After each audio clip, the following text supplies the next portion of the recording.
চেষ্টা করো, কিন্তু ঘুমও দরকার। জীবনকে যদি আমরা ব্যালেন্স স্কেল ধরেই দেখি, তাহলে চেষ্টা এক পাশে, বিশ্রাম অন্য পাশে। সবাই বলে সফল হতে গেলে রাত জেগে কাজ করতে হবে। ঠিক আছে, কাজ করো, কিন্তু ভাই যদি তুমি না ঘুমাও, কালকে তোমার শক্তি কোথায় যাবে? চোখের তলা কালো হয়ে যাবে, মন ক্লান্ত হয়ে যাবে, আর সিদ্ধান্তগুলো ভুল হবে। মজার ব্যাপার হলো, আমি একবার 24 ঘন্টা কাজ করার চেষ্টা করছিলাম, সকাল হতেই দেখলাম নিজের চেয়ারকেও চিনতে পারছি না।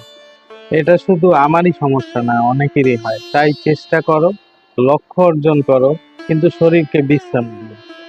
ঘুম হলো এক প্রকার ইনভেস্টমেন্ট, যা তোমার মন এবং শরীরকে চার্জ করে নতুন দিনের জন্য। আজ থেকে নিয়ম মানো, কাজ করো, শিখো, বেড়াও, ঘোরো, ঘুমাও। ধন্যবাদ সকলকে।